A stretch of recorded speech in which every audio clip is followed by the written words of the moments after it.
Get a job and stop being a leech, my daughter-in-law shouted in the middle of the family dinner. I burst out laughing. What she didn't know was that I was worth $5 million. So I simply replied, "Sweetheart, find yourself a new place to live. I'm glad to have you here. Follow my story until the end and comment the city you're watching from so I can see how far my story has reached. My name is Eileen, and for 3 years, I've been living a lie. Not the kind of lie you tell others, but the kind you tell yourself when you need to discover who people really are when they think you have nothing left to offer."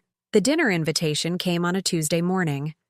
Darren's voice sounded strained over the phone, the way it always did when Thalia was listening in the background. "Mom, would you like to come over for dinner Friday night? Thalia's making her famous lasagna." Famous! I almost laughed. The woman could barely boil water without burning it, but I'd learned to bite my tongue over the years. "That sounds lovely, sweetheart. What time?" 7:30, and Mom. He paused, and I could practically hear Thalia's sharp whisper in the background. "Maybe dress a little nicer this time?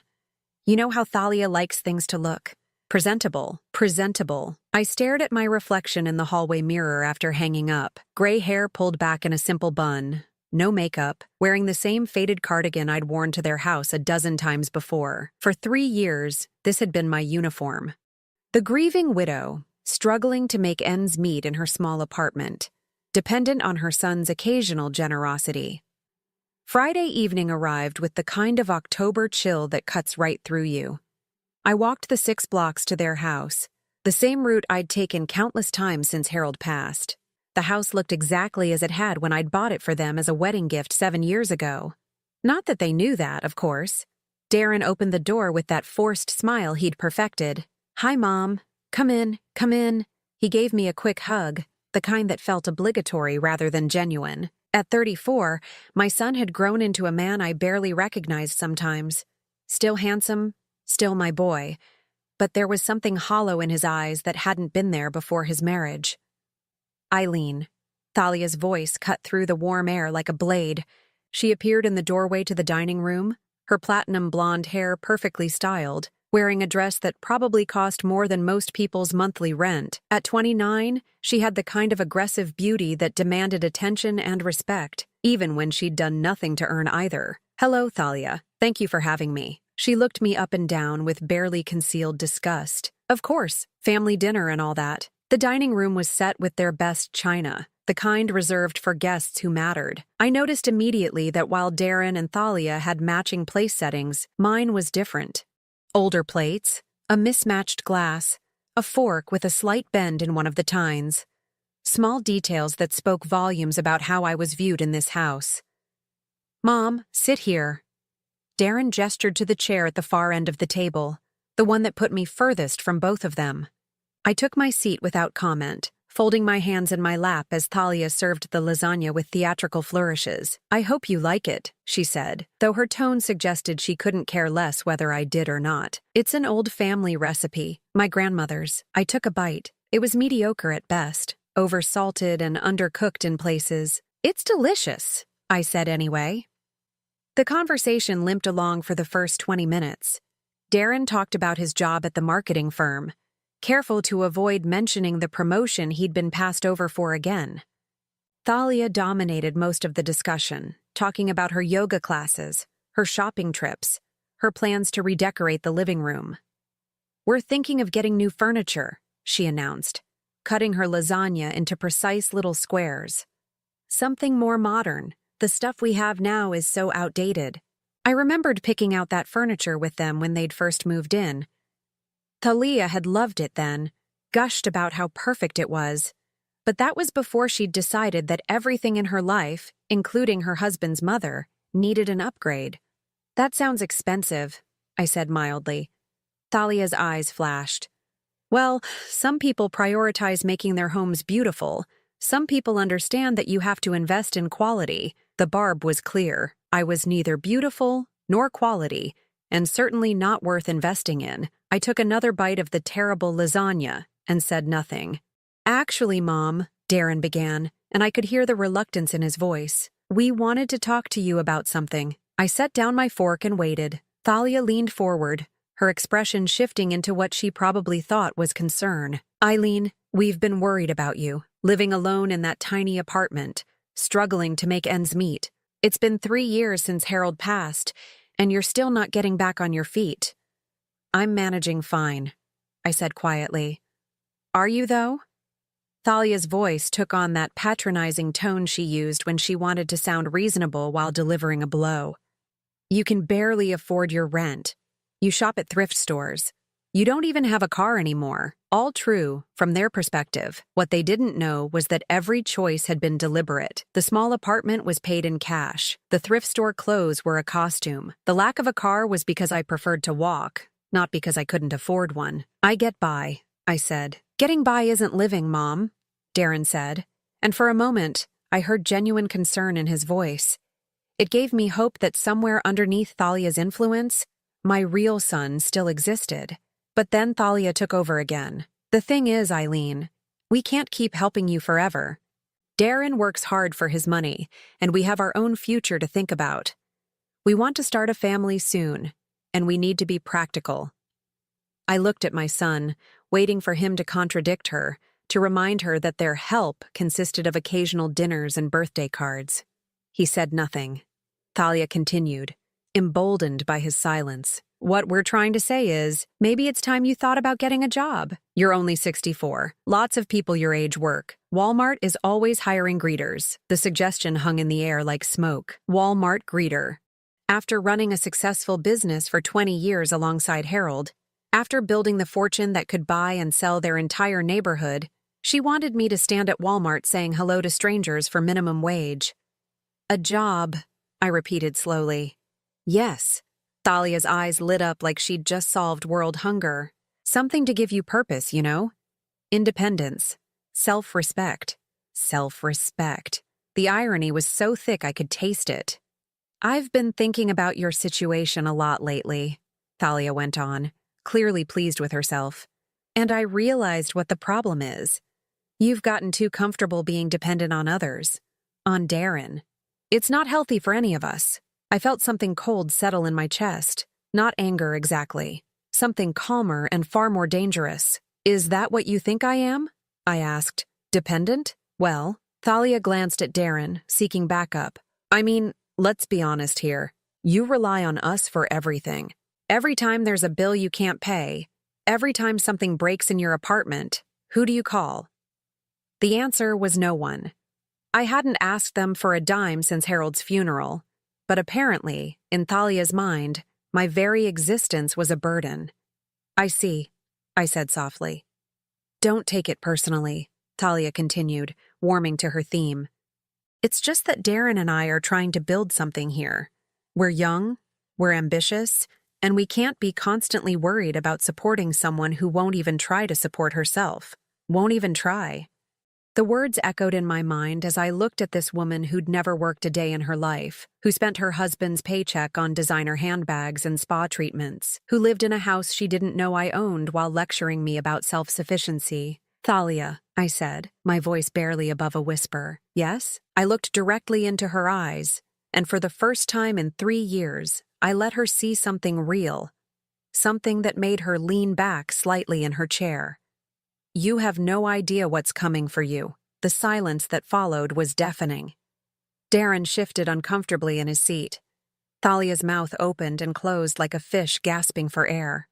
Excuse me? She finally managed. I stood up slowly, my movements deliberate and controlled. Thank you for dinner. The lasagna was exactly what I expected. I walked to the front door, my footsteps echoing in the sudden quiet. Behind me, I could hear Thalia's sharp whisper. Did she just threaten me? At the door, I turned back. Both of them were staring at me from the dining room doorway. Darren looked confused. Thalia looked rattled. Oh, and Thalia, I said, my hand on the doorknob. About that job advice? What about it? I smiled. It wasn't a warm smile. You might want to start updating your own resume. 3 days passed before Darren called. I'd been expecting it, of course. Thalia wouldn't have let him rest until he'd gotten some answers about my bizarre behavior at dinner. I was in my small apartment, sitting by the window with my morning coffee, when the phone rang. Mom? His voice was cautious, like he was speaking to someone who might be unstable. Can we talk? Of course, sweetheart. Would you like to come over? There was a pause. In 3 years, Darren had never once visited my apartment. He'd offered to help me move in, but I'd declined. He'd suggested stopping by for coffee, but there was always some excuse from Thalia about why that wouldn't work. Now, faced with the possibility of actually seeing how his mother lived, he sounded uncertain. Yes. Okay. I'll be there in an hour. I spent the next 60 minutes preparing for the most important conversation I'd had with my son in years. I made his favorite coffee, the expensive kind I kept hidden in the back of my cupboard. I put away the financial documents I'd been reviewing. I changed from my usual thrift store cardigan into something slightly nicer, though still carefully modest. When he arrived, Darren looked around the small apartment with barely concealed pity. 1 bedroom, a tiny kitchen, furniture that looked like it had come from yard sales, which technically some of it had. The rest I'd bought specifically to create this impression. Mom, this place is... He struggled for words. Small? I suggested. I was going to say depressing. I poured him coffee in one of my good cups, another little luxury I kept hidden from view most of the time. He took a sip and looked surprised. This is really good coffee. I splurge occasionally. We sat across from each other at my small kitchen table. For a moment, neither of us spoke. Then Darren cleared his throat. About Friday night. Yes? Thalia's really upset. She thinks you threatened her. I met his eyes steadily. What do you think? He shifted in his chair. I think something's going on with you that I don't understand. You've been different lately. Distant. And then Friday. The way you looked at Thalia. The things you said. The things I said were true. What does that mean, Mom? You told her she has no idea what's coming for her. That sounds like a threat. I took a sip of my coffee, considering my words carefully. The time for complete honesty hadn't arrived yet, but I could offer him a glimpse behind the curtain. Darren, do you remember what your father used to say about people who mistake kindness for weakness? He said they learn the difference eventually. Exactly. I set down my cup. For 3 years, I've been kind, patient. I've watched your wife treat me like a burden, an embarrassment, a problem to be solved.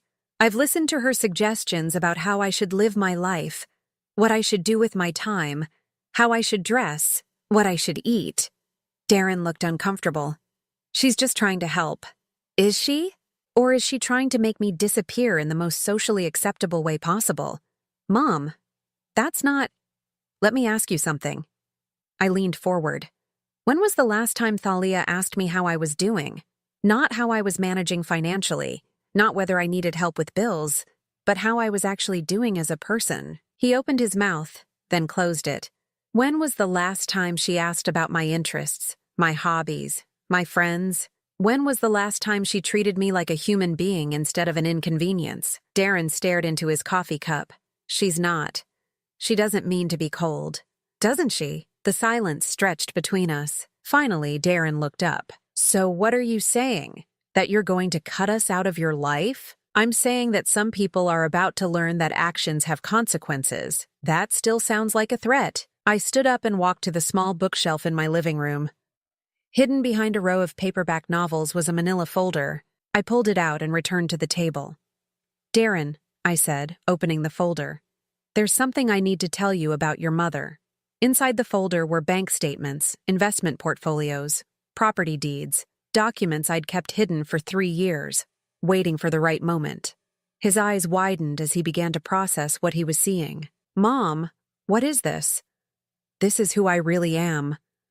I watched his face as he flipped through page after page, account balances that showed figures he'd never imagined, investment portfolios worth millions, property deeds for houses, commercial buildings, parcels of land across 3 states. I don't understand, he whispered. Your father and I were very successful, Darren. More successful than we ever let on. When he died, I inherited everything. I'm worth approximately $5 million. He stared at me like I'd just told him I was an alien. But you live here, in this apartment. You shop at thrift stores. You don't even have a car. By choice. Why? I closed the folder and looked at my son, this man I'd raised and loved, and watched slowly disappear under his wife's influence. Because I needed to know who would love me when they thought I had nothing. The words hit him like a physical blow. I watched the realization dawn in his eyes, watched him understand what the last 3 years had really been about. You've been testing us. I've been protecting myself. From what? From people like your wife. Darren's hands were shaking as he set down his coffee cup. Mom, this is insane. You let us think you were struggling. You let Thalia think. I let Thalia show me exactly who she is. I kept my voice calm, matter of fact. And she did, repeatedly, for 3 years. But I'm your son. Yes, you are. And I needed to know if you were still my son, or if you'd become something else entirely. He flinched as if I'd slapped him. That's not fair, isn't it? When was the last time you called me just to talk? When was the last time you invited me somewhere without Thalia insisting on it? When was the last time you stood up for me when she was being cruel? Each question was a knife, and I could see them finding their marks. I never thought. I didn't realize she was being that bad.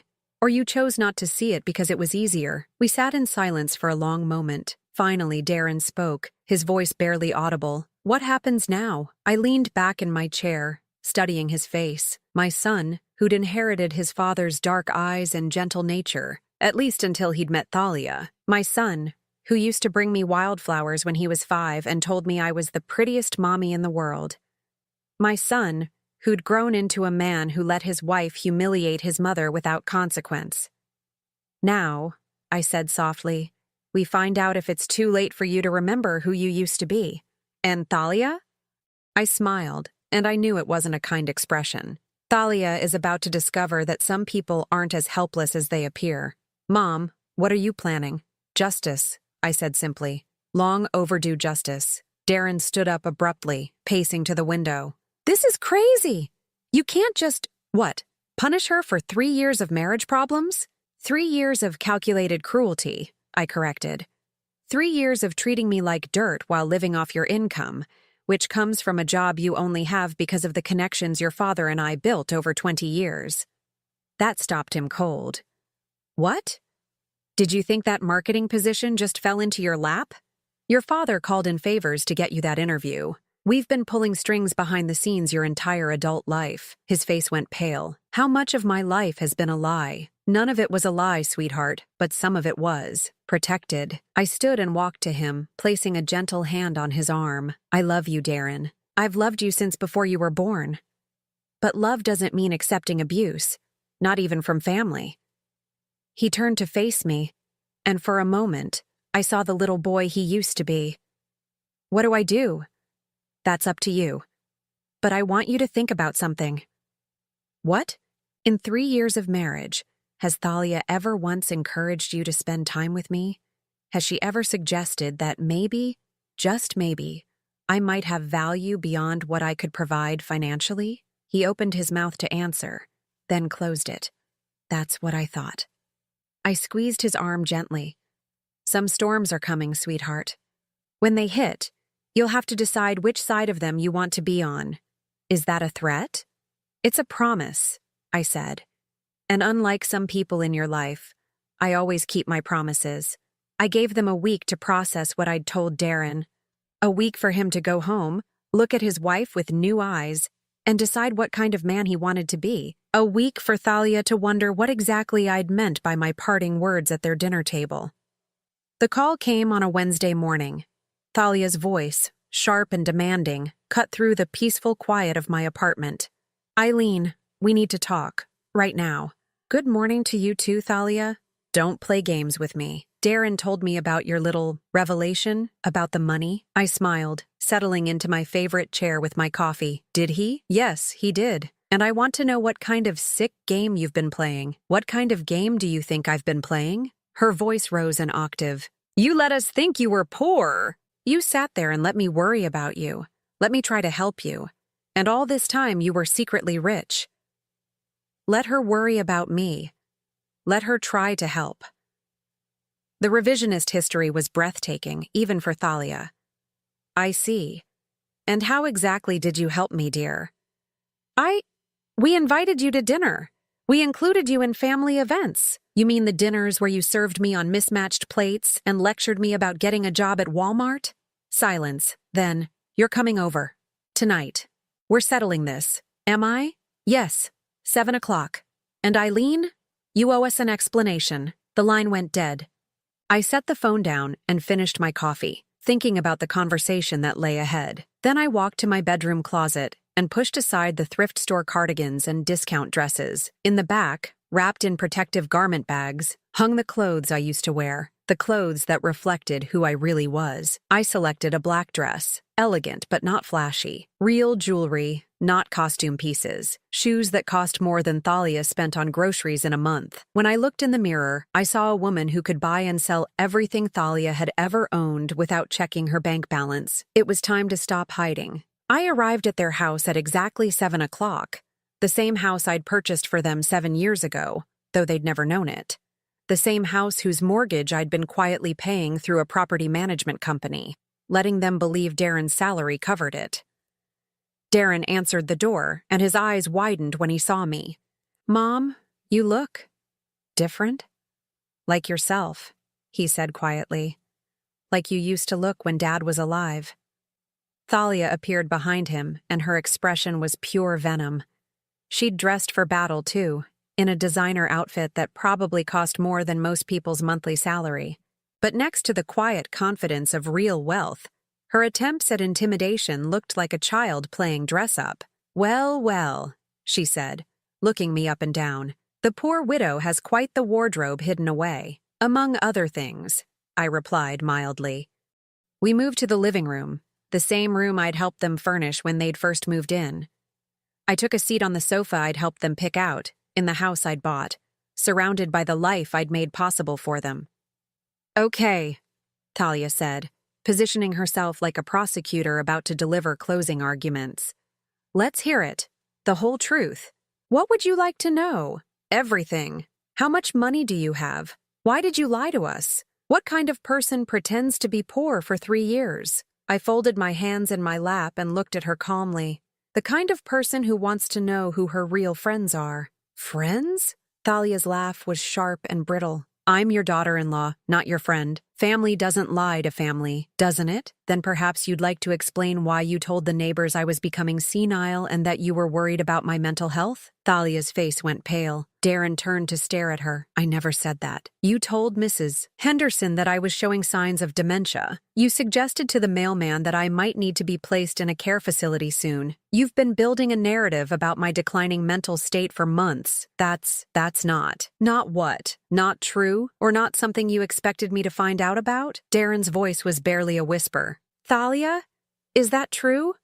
She spun toward him, eyes blazing. I was concerned.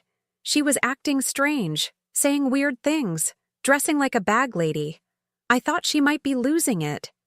"Or," I said softly, "you were laying groundwork for having me declared incompetent so you could access what you thought was Harold's life insurance money." The accusation hung in the air like a blade. Thalia's mouth opened and closed soundlessly. "That's insane," she finally managed. "Why would I do that?" I reached into my purse and pulled out a manila envelope. "Because 3 months ago, you contacted an elder law attorney. You inquired about the process for obtaining guardianship over an elderly relative who was showing signs of mental decline." Darren shot to his feet. "What?" I opened the envelope and pulled out printed emails, phone records, consultation notes. "You wanted to know how quickly the process could be completed and whether there were ways to expedite it if the relative had significant assets. How did you get those?" Thalia's voice was barely audible. "Money opens many doors, dear, including the ones you thought were locked." Darren was staring at his wife like he'd never seen her before. "Thalia, please tell me this isn't true." "It's not what it looks like," she said desperately. "I was just worried about her. I wanted to know what options we had if she really was getting sick." "Funny thing about that," I continued.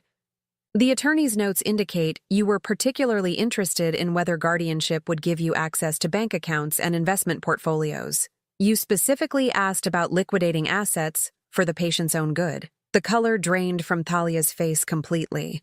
She sank into a chair, her hands shaking. "Mom," Darren said, his voice hollow. Please tell me you're making this up. I'm afraid not, sweetheart. But why? Why would she do this? I looked at Thalia, who was staring at the floor, and felt something that might have been pity if she'd deserved it. Because she never loved you, Darren. She loved what she thought you could provide. And when it became clear that your salary alone wasn't enough to fund the lifestyle she wanted, she started looking for other sources of income. That's not true, Thalia whispered. Isn't it? Then explain the credit card debt you've been hiding from your husband, the shopping sprees you've been financing with cash advances, the jewelry you've been pawning and replacing with fakes. Darren's face went white. What? I pulled out another set of documents.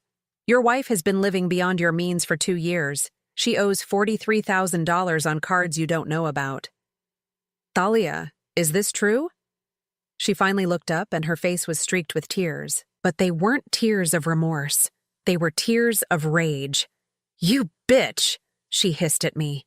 You vindictive, manipulative bitch. You set me up.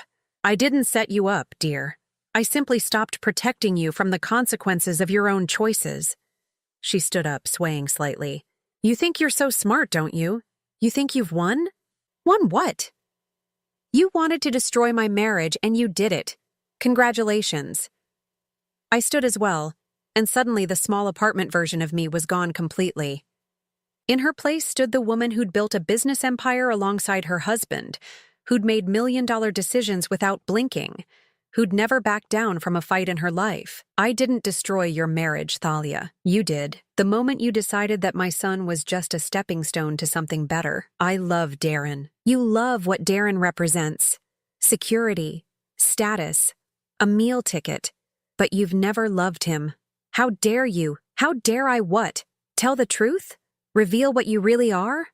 I walked closer to her, close enough that she had to look up to meet my eyes. You want to know what's really going to happen here, Thalia? What? You're going to pack your things and you're going to leave this house. Tonight. She laughed, high and wild. You can't make me leave my own home. Actually, I can. I pulled out one more document from my purse. The deed to the house, with my name clearly visible as the owner. This house belongs to me. It always has. Darren, and you have been living here as my guests for 7 years. The silence that followed was deafening. Darren stared at the deed like it was written in a foreign language. Mom, what does this mean? It means your wife has 30 minutes to pack a bag and get out of my house. Thalia was shaking now, fury and fear warring in her expression. You can't do this. I have rights. Tenant rights. You're not a tenant. You're a guest who's overstayed her welcome. I folded the deed and put it away. 30 minutes, Thalia. After that, I call the police and have you removed for trespassing. Darren! She turned to him desperately. Say something. This is our home. But Darren was still staring at the spot where the deed had been, processing the full scope of what he'd just learned. Darren! She screamed. He looked up at her, and his expression was that of a man seeing clearly for the first time in years. Get out, he said quietly. What? Get out of my mother's house. Thalia's face crumpled, but I felt no satisfaction in her tears. Only tired relief that the charade was finally over. This isn't over, she said, looking at me with pure hatred. You think you've won, but this isn't over. I smiled, and I made sure she could see exactly how little her threats meant to me. Oh, but it is, dear. This is just the beginning of what happens to people who mistake my kindness for weakness. She ran from the room, her footsteps pounding up the stairs. I could hear her throwing things around, slamming drawers, sobbing with rage. Darren and I stood in the living room, surrounded by the wreckage of his marriage and the echoes of 3 years of lies finally exposed to the light. Mom, he said finally. Yes? I'm sorry. I know you are, sweetheart. What happens now? I walked to the window and looked out at the quiet street, thinking about second chances and the price of forgiveness. Now we find out if it's possible to rebuild what we lost. The calls started the next morning. First my sister-in-law, Margaret, Harold's brother's wife, her voice tight with disapproval. Eileen, what in God's name has gotten into you? Thalia called me crying last night. She says you threw her out of her own home. I was sitting in my small apartment, still maintaining the charade for now, sipping coffee from my chipped mug while listening to Margaret's outrage. Did she mention why? I asked mildly. She said you've been lying about money, pretending to be poor when you're actually wealthy. Eileen, that's disturbed behavior. Is it? Yes. And now you've kicked a young woman out of her home because of some family squabble. Harold would be ashamed. Harold would be ashamed. The word stung because once upon a time, Margaret's opinion had mattered to me. She'd been like a sister during the early years of my marriage, before Thalia had poisoned that well too. Margaret, did Thalia happen to mention the attorney she consulted about having me declared incompetent? Silence. Or the $43,000 in secret debt she's accumulated? What are you talking about? Ask her. When you're done feeling sorry for her, ask her about the real reason she wanted access to my finances. I hung up before she could respond. The phone rang again immediately. Harold's sister, Patricia, with the same outrage, the same accusations, the same willful blindness to what Thalia really was. By noon, I'd received calls from 6 relatives, all parroting the same narrative. Poor Thalia, innocent victim of a vindictive mother-in-law who'd lost her mind with grief.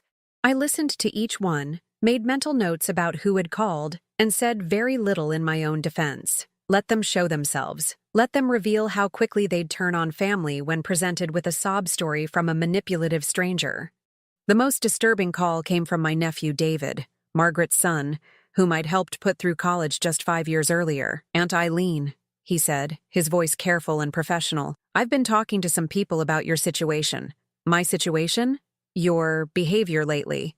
The family is concerned that you might be showing signs of dementia or some other cognitive decline. I set down my coffee cup very carefully. Who exactly has been discussing my cognitive state? Well, Thalia mentioned some incidents, strange behavior, paranoid thinking, accusations against family members.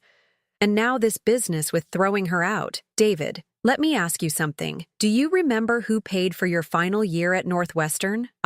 What does that have to do with anything? Humor me. Mom and Dad helped, and I had loans. Your parents contributed $8,000. I paid the remaining $32,000. Silence. I also paid for your sister's wedding, your mother's breast cancer treatment that insurance didn't cover, and the down payment on your first house, all of which you know perfectly well. Aunt Eileen, so when you talk about my cognitive decline, you might want to consider whether someone with dementia would remember those details quite so clearly. He hung up without another word. The pattern was becoming clear. Thalia hadn't just disappeared quietly into the night. She'd launched a campaign, painting herself as the victim of an unstable older woman who'd suddenly snapped. And like poison in a well, her version of events was spreading through the family network. 2 days later, Darren called. His voice was strained, exhausted. Mom, can we meet? We need to talk. Of course. Where? Not at the house. Thalia's been. She's been calling everyone. The family's in an uproar. We met at a small cafe downtown, the kind of anonymous place where 2 people could have a difficult conversation without being overheard. Darren looked like he hadn't slept in days. His eyes were red-rimmed, his clothes wrinkled, his usually perfect hair disheveled. She's destroyed me, he said without preamble. What do you mean? Thalia, she's not just telling everyone her version of what happened. She's making things up. I wasn't surprised, but I waited for him to continue. She told my boss that you're suffering from dementia and that I've been distracted at work, worried about your mental health. She suggested they might want to consider whether my job performance has been affected. The calculated cruelty of it took my breath away. Not content with destroying her own reputation, she was now trying to sabotage Darren's career. What did your boss say? He was sympathetic. Suggested I might want to look into FMLA, maybe take some time off to deal with family medical issues. And you told him? What could I tell him? That my wife is a liar who tried to have my mother declared incompetent so she could steal her money? That I've been living in a house my mother owns without knowing it? That my entire adult life has been built on foundations I never understood? His voice was rising, drawing glances from other customers. I reached across the table and touched his hand. Lower your voice, sweetheart. He laughed bitterly. She's been one step ahead of me this whole time. By the time I realized what she was doing, she'd already poisoned half the family against you and made me look like either a liar or an idiot at work. What else? She's living with her sister now, crying to anyone who'll listen about how you manipulated our marriage, how you set traps for her, how you're dangerous and unstable. I sipped my coffee, thinking. Thalia was more resourceful than I'd given her credit for. She'd turned her humiliation into a weapon, her exposure into martyrdom. There's more, Darren continued. She's been to see a lawyer. About what? About the house. She's claiming she has tenant rights, that you can't just evict her without proper notice.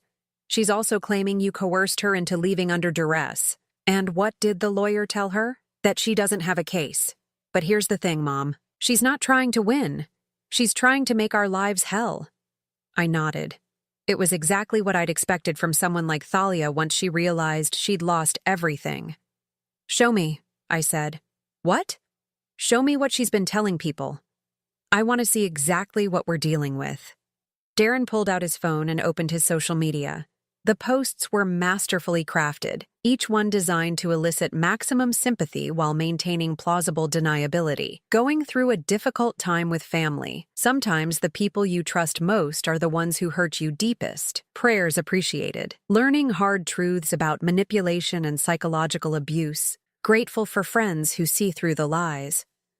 When someone spends years pretending to be something they're not, what else are they lying about? Trust your instincts.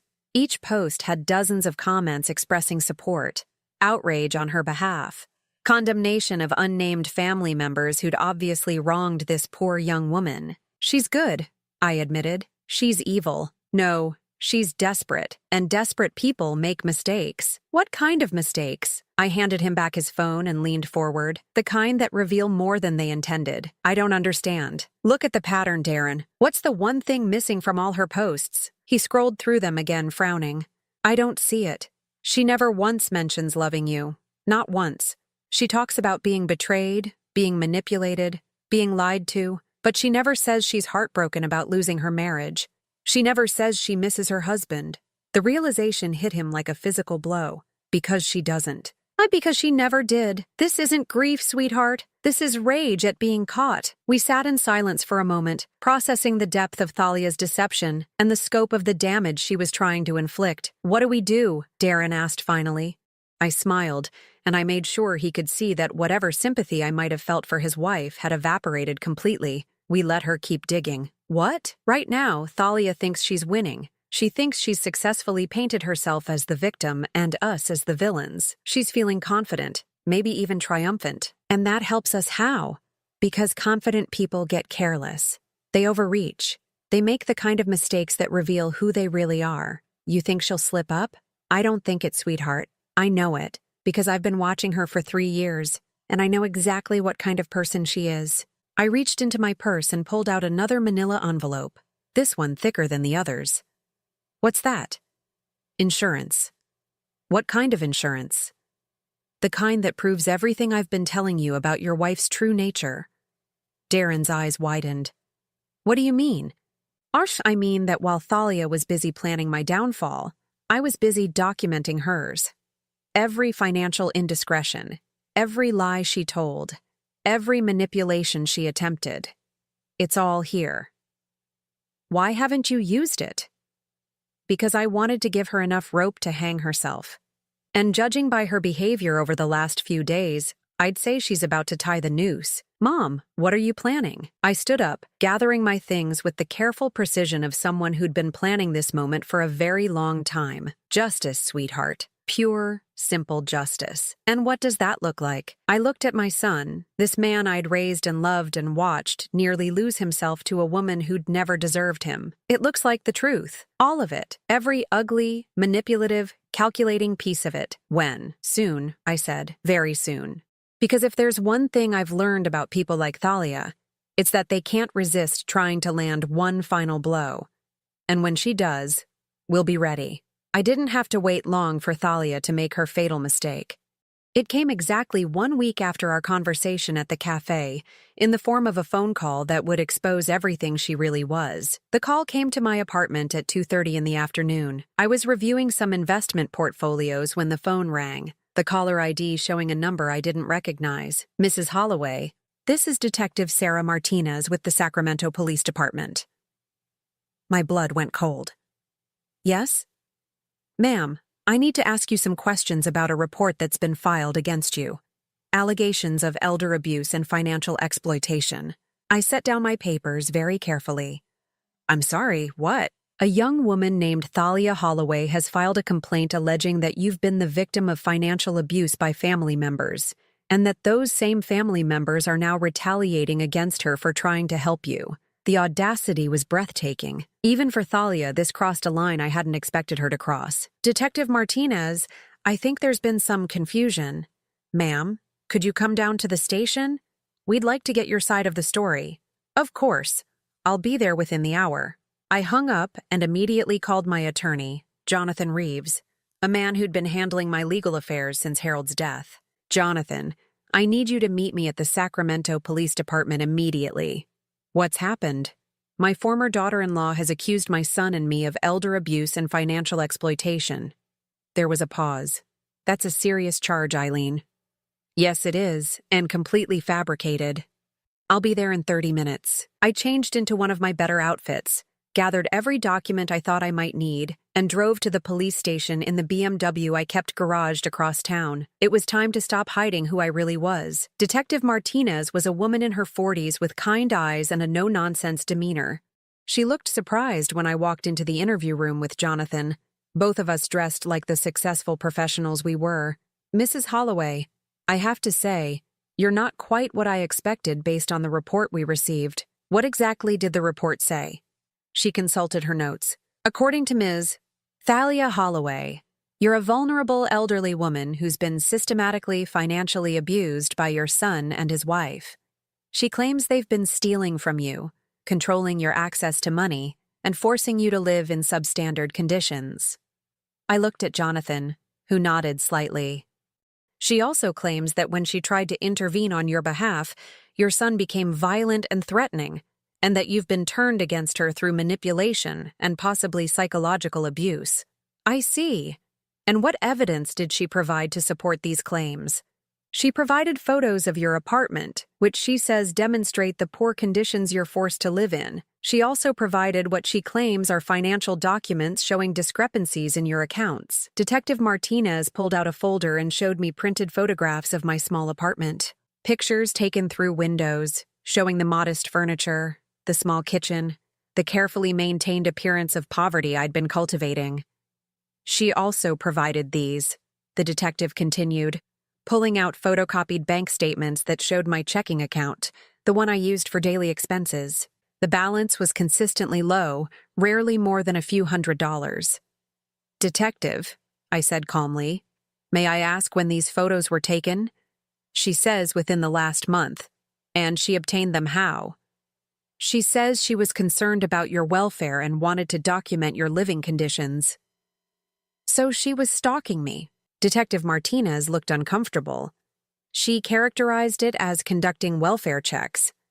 Jonathan leaned forward. Detective, has anyone bothered to verify any of Ms. Thalia Holloway's claims? We're in the process of investigating. Good, I said, reaching into my purse, because I have some documents that might interest you. I placed my real bank statements on the table, the ones showing my actual financial position. Detective Martinez's eyes widened as she processed the numbers. Mrs. Holloway, these show assets of approximately $5 million, yes. But the statements Ms. Thalia provided show one account, my household expense account. I maintain multiple accounts for different purposes. Jonathan pulled out additional documents. Detective, my client is a wealthy widow who chose to live modestly for personal reasons. She's never been financially abused, and she's certainly never been controlled by her son. Then why would Ms. Thalia make these accusations? I smiled grimly. Because she's the one who attempted financial exploitation, and when she was caught, she decided to try one last desperate gambit. I pulled out the envelope I'd shown Darren at the cafe, the one containing evidence of Thalia's real activities. These documents show that Ms. Thalia Holloway contacted an elder law attorney about obtaining guardianship over me. She specifically inquired about gaining access to what she believed were substantial assets. Detective Martinez studied the documents, her expression growing more serious.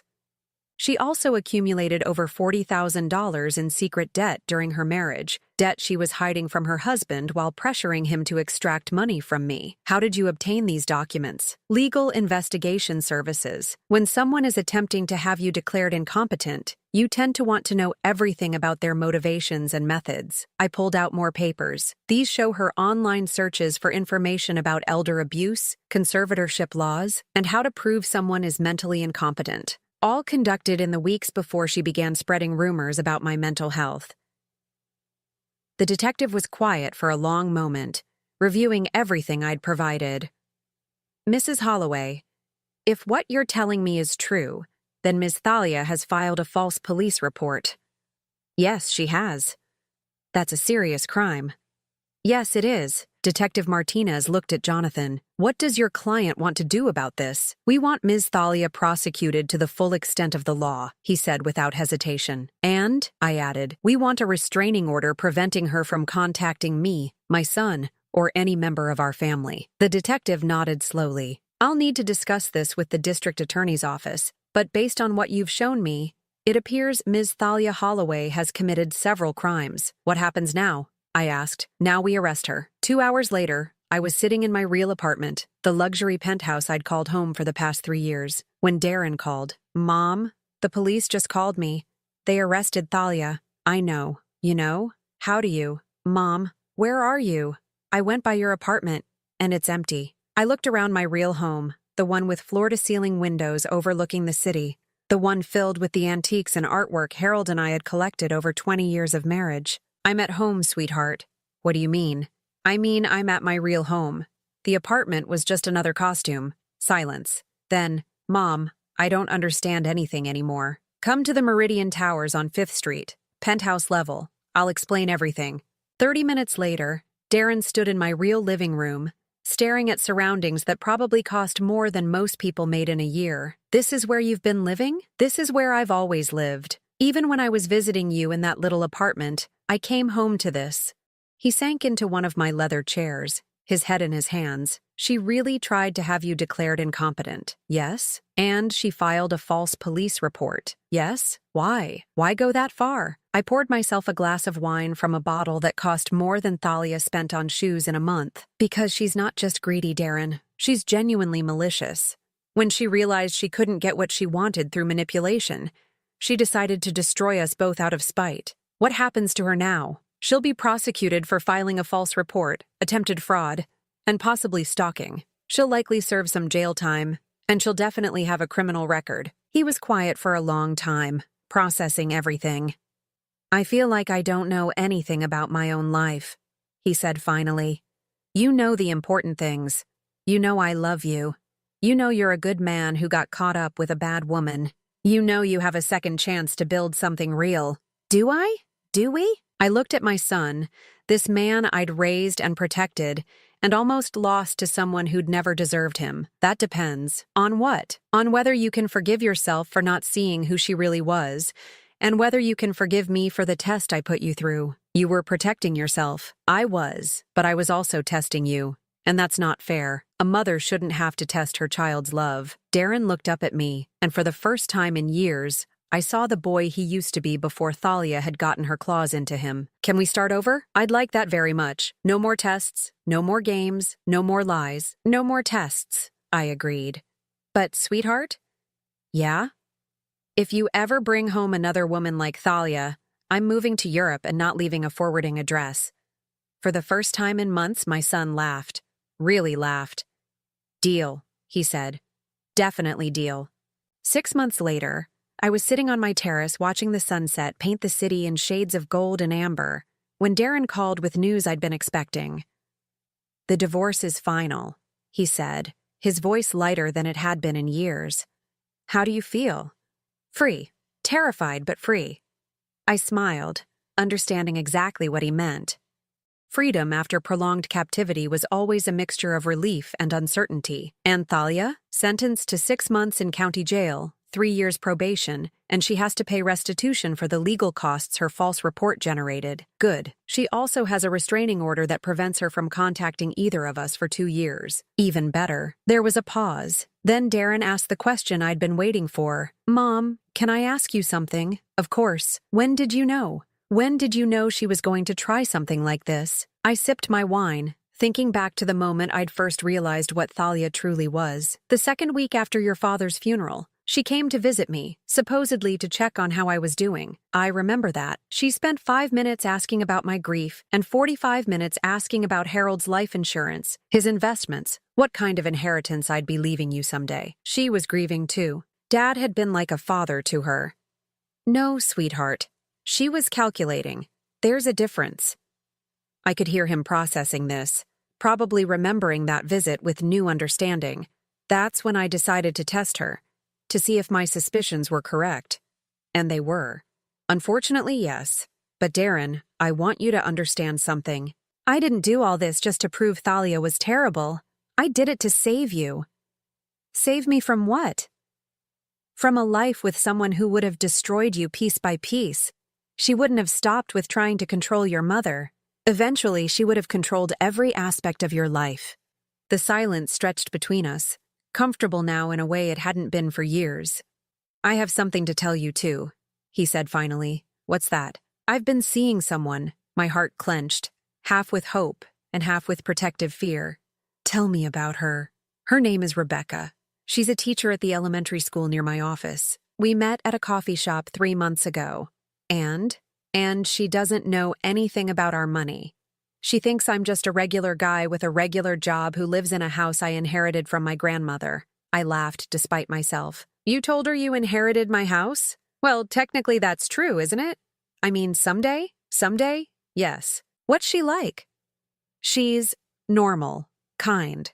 She volunteers at an animal shelter on weekends. She drives a 10-year-old Honda and thinks Olive Garden is fancy dining. Do you love her? Another pause, longer this time. I think I could. But Mom, I'm scared. Of what? Of not being able to tell the difference between real love and manipulation. Of making the same mistake again. I stood up and walked to the edge of my terrace, looking out over the city where my son was learning to rebuild his life. Sweetheart, can I tell you something your father used to say? What? He used to say that the difference between love and manipulation is that love makes you feel like the best version of yourself, while manipulation makes you feel like you're never good enough. I like that. How does Rebecca make you feel? Like I used to feel, before. Like I'm enough just as I am. Then trust that feeling, and trust yourself. You're not the same man who fell for Thalia's games. You're wiser now. I hope so. I know so. But Darren. Yeah? When you're ready, I'd like to meet her. Really? Really. And this time, I promise to be myself from the beginning. No tests, no costumes, no games.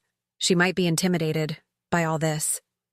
I could hear him gesturing at what I assumed was his memory of my penthouse. Then we'll meet somewhere neutral, somewhere that puts her at ease. You'd do that? Sweetheart, I've spent 3 years pretending to be someone I'm not. I'm tired of pretending. If Rebecca is someone who might become important to you, then she's someone I want to know. What if she doesn't like you? Then she's not the right woman for you. And what if you don't like her? I smiled, remembering my promise about moving to Europe. Then I'll keep my opinions to myself unless you ask for them. Mom? Yes? Thank you. For what? For saving me, even when I didn't know I needed saving. After we hung up, I stayed on the terrace as the sky darkened and the city lights began to twinkle below. I thought about the past 3 years, about the elaborate deception I'd maintained, about the pain of watching my son slowly disappear under his wife's influence. I thought about Harold, who would have handled this situation completely differently. He would have confronted Thalia directly, probably within the first month of noticing her behavior. But then again, Harold had never had to wonder whether people loved him for himself or for his money. That particular burden had fallen to me after his death. My phone buzzed with a text message. Margaret, Harold's sister-in-law, the first person to call and condemn me when Thalia had launched her campaign of lies. Eileen, I owe you an apology. I had lunch with Patricia today, and we pieced together the timeline of what really happened. I'm ashamed that I believed Thalia's lies without even asking for your side of the story. Can we talk?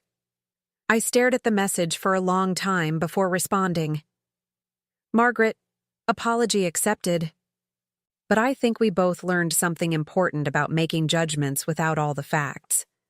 Her response came quickly. We did. And Eileen? I'm proud of you for protecting yourself and Darren. That took incredible strength. More messages followed over the next hour. Patricia, David, even some cousins I'd barely spoken to in years. All of them apologizing, all of them admitting they'd been too quick to believe Thalia's version of events. I answered each one with grace, but I made mental notes about who had jumped to condemn me and how quickly they'd done it. Some relationships could be repaired, but they would never be quite the same. The last message of the evening came from an unexpected source. Detective Martinez. Mrs. Holloway, thought you'd want to know that Ms. Thalia attempted to contact you through the jail's phone system today. The call was blocked due to the restraining order, but I wanted you to be aware. I wasn't surprised. Thalia would never truly accept defeat. Even from jail, she was probably planning her next move, her next attempt to cause trouble. But for the first time in 3 years, I wasn't worried about what she might do. I'd stopped hiding. I'd stopped pretending to be vulnerable. I'd reclaimed my power, my voice, and my life.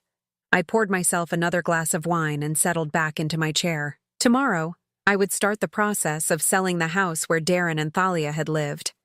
I'd already decided to give the proceeds to him, a real inheritance, rather than the fake vulnerability I'd used as a test.